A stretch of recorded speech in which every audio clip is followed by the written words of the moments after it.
नमस्कार.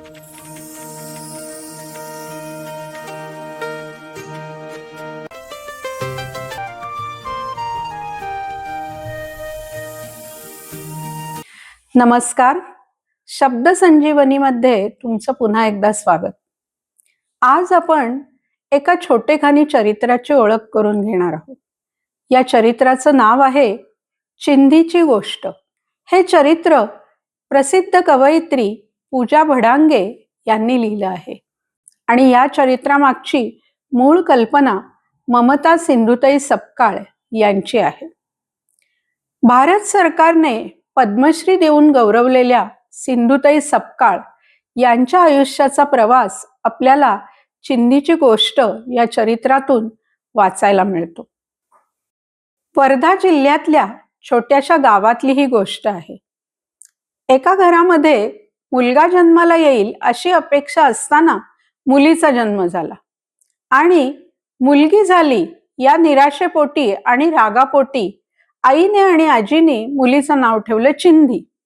चिंधी म्हणजे जुने फाटलेले कपडे.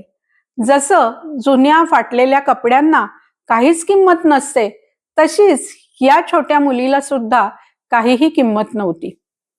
घरामध्ये कष्टाची कामं करणं, रानामध्ये गुरं चरायला घेऊन जाणं, हेच तिचं आयुष्य होतं. आई आणि आजी रागराग करत असल्या, त्यांच्या मनात मुलगी जन्माला आली म्हणून निराशा असली तरी सुद्धा वडिलांचं या छोट्या मुलीवर खूप प्रेम होतं. वडील त्या मुलीला छान छान गाणी शिकवायचे, अभंग शिकवायचे आणि आपलं प्रेम वेगवेगळ्या पद्धतीने व्यक्त करत राहायचे. आई आणि आजीचा विरोध होता तरी सुद्धा वडिलांनी त्या मुलीला शाळेत घातलं. शाळेत ती मुलगी गेली आणि जेमतेम 4थी पर्यंत शिकू शकली. कारण शाळेत गेल्यानंतर त्या मुलीला घरातली कामं, अन्न कमी मिळणं, गुरांना चरायला नेणं, ह्या ज्या काही गोष्टी होत्या त्या मात्र बंद झालेल्याच नव्हत्या. आणि 4थी पर्यंत शिक्षण झालं खरं, पण नंतर तिच्या आईनी आणि आजीनी वडिलांच्या विरोधाला न जुमानता त्या चिंधीच्या वयापेक्षा दुप्पट वयाच्या एका माणसाशी तिचं लग्न लावून दिलं. हा माणूस वयाने दुप्पट तर होताच, शिवाय स्वभावाने अतिशय रागीट होता. त्यामुळे चिंधीच्या आयुष्यातलं दुःख, तिच्या वाट्याला आलेला छळ या गोष्टी कधीच संपल्या नाहीत. तरी सुद्धा चिंधीने लोकांना उपयोगी पडण्याचा स्वतःचा वसा काही सोडला नाही. लोकांना उपयोगी पडत राहायचं, सगळ्यांना मदत करायची, शक्य तितकं चांगलं वागायचं. या तिच्या भूमिकेमुळे चिंधीची हळूहळू सिंधुताई झाली. मग ही चिंधीची सिंधुताई कशी झाली?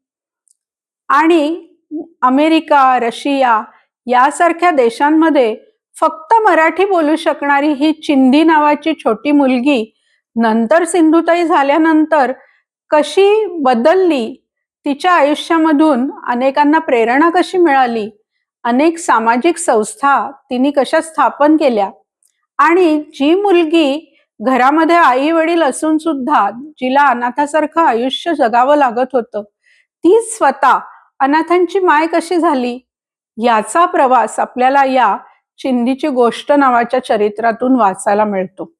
आणि जेव्हा आपण हे चरित्र वाचतो तेव्हा आपल्याला सुद्धा अतिशय चांगली अशी प्रेरणा मिळते. माणसाचं आयुष्य कसंही असो, त्याला कितीही संकट येवोत, त्याला कोणाचा आधार असो किंवा नसो, त्याची परिस्थिती श्रीमंत असो किंवा गरीब, तरी सुद्धा तो माणूस समाजामध्ये बदल घडवून आणता येईल अशा प्रकारच्या गोष्टी करू शकतो, याचा विश्वास आपल्याला या चरित्रातनं मिळतो. सिंधुताई नेहमी म्हणायच्या की मी अनाथांची माय झाले, तुम्ही आता गणगोत व्हा. तर हे पुस्तक विकत घेऊन जो वाचेल तो सुद्धा या गणगोताचा भाग होणार आहे. कारण या पुस्तकाच्या विक्रीतून मिळणाऱ्या नफ्याचा काही भाग ममता ताई आता चालवत असलेल्या संस्थांना, म्हणजेच सिंधुताईंनी स्थापन केलेल्या संस्थांना जाणार आहे. सिंधुताईंनी महाराष्ट्रात विविध ठिकाणी सामाजिक संस्था स्थापन केलेल्या आहेत आणि त्या संस्थांच्या माध्यमातून अनेक प्रकारचे सामाजिक उपक्रम चालू असतात.